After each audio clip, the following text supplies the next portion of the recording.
Hello friends, welcome back to my YouTube channel. अगर इस series के आपने पिछले एपिसोड्स नहीं देखे हैं तो मैं लिंक डिस्क्रिप्शन में दे दूंगी, वहां से आप सारे एपिसोड्स देख सकते हैं।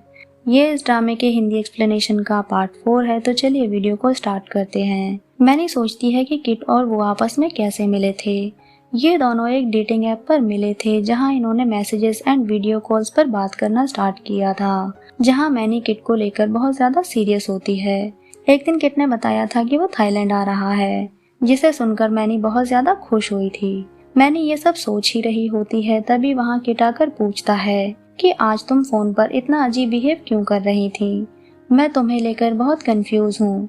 मैनी कहती है, अच्छा तो तुम अब मुझे लेकर कंफ्यूज हो, अभी तुम्हारी कंफ्यूजन दूर करती हूँ। पहले तुम मुझे ये बताओ कि तुम मेरी बेस्ट फ्रेंड वानिका और मेरे साथ क्या गेम खेल रहे हो। तुम लास्ट नाइट तो मेरे साथ थे और अगले ही दिन तुम वानिका को फ्लावर्स भिजवा रहे थे। आखिर तुम हम दोनों से चाहते क्या हो। किट कहता है, तुम शांत हो जाओ, हम सिर्फ उस डेटिंग ऐप पर ही तो मिले थे बस। मैनी कहती है, अच्छा तुमने डेटिंग ऐप पर मुझसे बात सिर्फ इसलिए की क्योंकि तुम्हें मेरे साथ बेड शेयर करना था, पर मैं तो तुम्हारे लिए सीरियस थी ना। किट कहता है, सॉरी अगर तुम्हें हर्ट हुआ है तो, पर मैं तुम्हारे लिए सीरियस नहीं था, लेकिन आज भी मैं तुम्हारे लिए अच्छा ही फील करता हूँ। मैनी गुस्से में उसे चांटा मारकर कहती है, दफा हो जाओ यहाँ से। किट के जाने के बाद मैनी बहुत रोती है और गुस्से में सारा सामान तोड़ने लगती है। किट भी ये सारी आवाजें सुन लेता है, पर वो वहाँ नहीं रुकता बल्कि वहाँ से चला जाता है। वहीं दूसरी तरफ बंताओ चाओ के घर जाकर वानिका से कहता है, चाओ ने मुझे बताया था कि तुम्हें कुछ अर्जेंट बात करनी थी, क्या मैं तुम्हारी कोई हेल्प कर सकता हूँ। वानिका कहती है, हाँ, किट के बारे में। मुझे लगता है मैनी और किट एक दूसरे को जानते हैं, पर मुझे ये नहीं पता कि वो एक दूसरे को कैसे जानते हैं और कब से जानते हैं, और ये सारी प्रॉब्लम्स उन फ्लावर्स की वजह से हुई है। क्या मुझे वो पोस्ट डिलीट कर देनी चाहिए। बंताओ कहता है, अगर तुम उस पोस्ट को डिलीट करना चाहो तो कर सकती हो, वैसे भी तुमने खुद ही कहा है कि तुम किट को इतना ज्यादा पसंद नहीं करती। वानिका कहती है, हाँ मैं उसे ज्यादा लाइक नहीं करती, पर मेरे मन में उसके लिए फीलिंग्स हैं और उसने मुझे वैसे ही फ्लावर्स दिए थे जैसे मेरे फादर कभी दिया करते थे। बंताओ सोचता है, पागल लड़की, फ्लावर्स तो तुझे मैंने भी दिए थे, क्या वो फ्लावर्स नहीं पत्थर थे, उनकी कोई वैल्यू नहीं थी। वानिका कहती है, वो वैसे ही केयर करता है जैसे मेरे फादर किया करते थे। तभी बंताओ भी अपने बारे में सोचता है, जब वो भी वानिका की ऐसे ही केयर किया करता था। वानिका कहती है, पर किट हैंडसम है, गुड लुकिंग है, अच्छे से ड्रेसअप होता है। बंताओ कहता है, अगर कोई तुम्हारी केयर तुम्हारे फादर की तरह करता है तो जरूरी नहीं कि वो पर्सन अच्छा ही हो।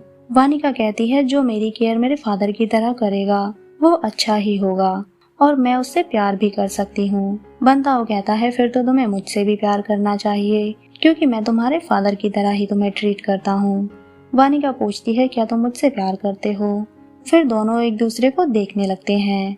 तभी वहाँ चाओ आकर कहता है, मेरा केक कहाँ है, पर वो दोनों कुछ नहीं बोल पाते। नेक्स्ट सीन में तीनों ड्रिंक कर रहे होते हैं, जहाँ चाओ ने कुछ ज्यादा ही ड्रिंक की हुई होती है। वानिका भी बहुत ड्रंक होती है, लेकिन और भी ड्रिंक करने के लिए जिद करती है। तभी बंताओ कहता है, अब मत करो, तुम ऑलरेडी बहुत ज्यादा ड्रंक हो। वानिका जिद कर रही होती है, तभी दोनों वहीं गिर जाते हैं। बंताओ उठने की कोशिश करता है, पर वानिका उसे रोककर कहती है, तुम यहीं रहो, कहीं मत जाओ। तो बंताओ अपने पास्ट को याद करता है, जहाँ चाओ ने उनसे कहा था कि फ्यूचर में अगर तुम में से कोई आपस में किसी को लाइक करने लगे तो तुम लोग एक दूसरे को गलत मत समझना और अपनी फ्रेंडशिप कभी मत तोड़ना, क्योंकि फ्रेंडशिप गॉड गिफ्टेड है। वानिका कहती है, ऐसा कभी नहीं होगा क्योंकि हम सभी एक दूसरे को कभी लवर्स की तरह लाइक नहीं करेंगे। पर बंताओ उस टाइम भी वानिका को लाइक करता था और इस बारे में मैनी को भी पता होता है। ये सब सोचते हुए बंताओ वानिका के पास ही सो जाता है। नेक्स्ट डे मैनी ऑफिस पहुंचती है, जहां उसे जुन और एम्प्लॉइज बताते हैं कि हमारी कंपनी का बजट बहुत लो हो चुका है, जिसकी वजह से हमें बहुत सारी फाइनेंशियली प्रॉब्लम फेस करनी पड़ेंगी। बट इसमें सबसे ज्यादा परेशान वानिका है, क्योंकि वो अकेले ही सब कुछ हैंडल कर रही है। उसने ऑलरेडी बैंक से लोन लिया हुआ है, जिसकी वजह से बैंक उसे दोबारा लोन नहीं देगा, इसलिए वो किसी इन्वेस्टर को ढूंढ रही है। ये सब सुनकर मैनी को बहुत बुरा लगता है, क्योंकि वानिका ने उसे इस बारे में कुछ नहीं बताया। तभी वहाँ वानिका भी पहुँच जाती है। मैनी कहती है, हमें हमारे प्रोडक्ट्स का प्राइस इंक्रीज कर देना चाहिए, क्योंकि प्राइस लो होने की वजह से लोगों को लगता है कि हमारे प्रोडक्ट्स अच्छे नहीं हैं। पर वानिका इस बात के लिए एग्री नहीं होती, जहां दोनों का झगड़ा हो जाता है। वानिका गुस्से में वहां से चली जाती है। मैनी भी उसके पीछे जाकर कहती है, मुझे तुमसे बात करनी है। वानिका कहती है, पहले तुम मुझे ये बताओ कि तुम मुझसे नाराज क्यों हो। ये नाराजगी किट की वजह से है या फिर काम की वजह से? अगर मैं तुम्हें बताऊं कि मैंने उस पोस्ट को डिलीट कर दिया है तो क्या तुम खुश हो जाओगी? मैनी कहती है, मेरा इन सब बातों से कोई लेना देना नहीं है। हमें अपनी कंपनी पर फोकस करना चाहिए। कल हम साथ में चलकर अपनी कंपनी के लिए कोई इन्वेस्टर ढूंढेंगे। और रही बात किट की, तो सिर्फ एक मिसअंडरस्टैंडिंग थी जो अब नहीं है। लेकिन मैं यही सजेस्ट करूंगी कि तुम उस लड़के में ज्यादा इंटरेस्ट मत लो, क्योंकि हमारे लिए हमारी कंपनी और फ्रेंडशिप ज्यादा जरूरी है। फिर उन दोनों के बीच सब ठीक हो जाता है। लेकिन इन दोनों की सारी बातें जैन सुन लेती है और किट को कॉल करके कहती है, क्या तुम मुझसे मिल सकते हो? किट कहता है, क्यों, मैं तुमसे क्यों मिलूं? जैन कहती है, क्योंकि मैनी अब तुमसे नहीं मिलना चाहती और वानिका भी शायद अब तुमसे फ्लावर्स नहीं लेगी, क्योंकि दोनों ने तुम्हें छोड़कर अपनी फ्रेंडशिप को चुना है। और अगर तुम्हें इस बारे में कोई और अपडेट चाहिए तो तुम मुझसे मिल सकते हो। ये कहकर वो कॉल कट कर देती है। लेकिन किट मैनी को मैसेज करके नेक्स्ट डे मिलने के लिए पूछता है। मैनी कहती है, मैं तुमसे नहीं मिलना चाहती और फ्यूचर में मुझे कांटेक्ट करने की कोशिश भी मत करना। फिर किट वानिका के इंस्टाग्राम अकाउंट को चेक करता है, जहां वानिका ने वो पोस्ट डिलीट कर दी होती है। ये देखकर किट को बहुत अजीब लगता है।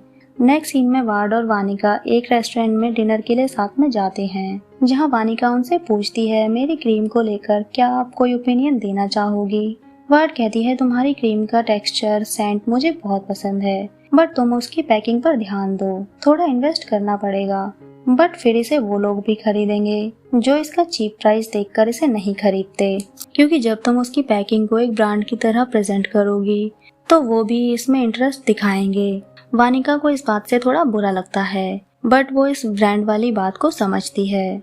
वहीं दूसरी तरफ जैन एक पब में होती है, जहां एक लड़का उसे राइड पर लेकर जाने के लिए कहता है। जैन कहती है, पहले तुम अपनी कार की कीज दिखाओ।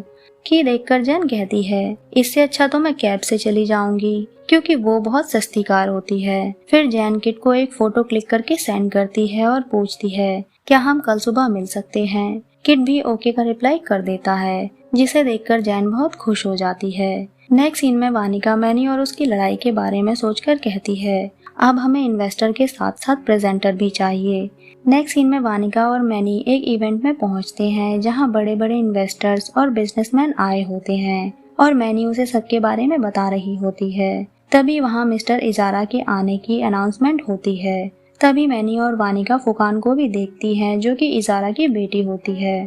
फुकान वानिका से कहती है, मुझे पता है तुम्हें इन्वेस्टर की जरूरत है, इसलिए मैंने अपने फादर से बात की है।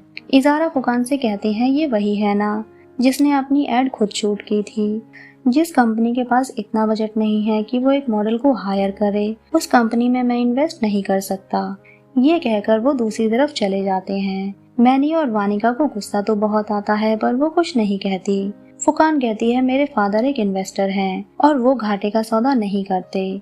आगे किसी से बदतमीजी करने से पहले ये जरूर देखना कि उसके फादर कौन हैं। वानिका को इस बात से बहुत गुस्सा आता है। वहीं दूसरी तरफ जैन किट से मिलकर कहती है, तुमने मैनी को भी डेट किया और तुम वानिका पर भी ट्राई कर रहे थे, और उसके साथ फ्लर्ट करते हुए कहती है, पर तुम चाहो तो मैं इसमें तुम्हारी हेल्प कर सकती हूँ। किट भी स्माइल करके सब सुन रहा होता है। जैन कहती है, वानिका की कंपनी को इन्वेस्टर की जरूरत है और अगर मुझे आगे कोई और खबर मिलेगी तो तुम्हें उसे जानने के लिए मुझसे मिलना पड़ेगा। किट भी उसकी बातों में इंटरेस्टेड होता है।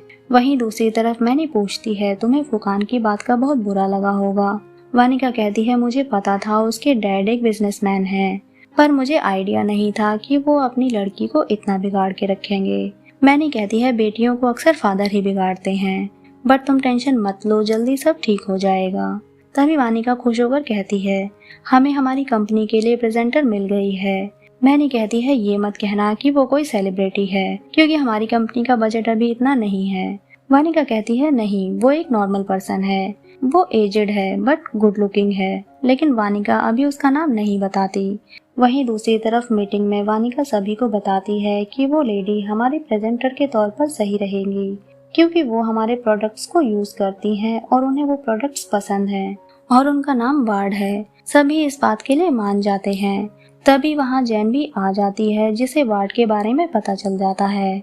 पर मैनी को जैन की हरकतें कुछ ठीक नहीं लगती।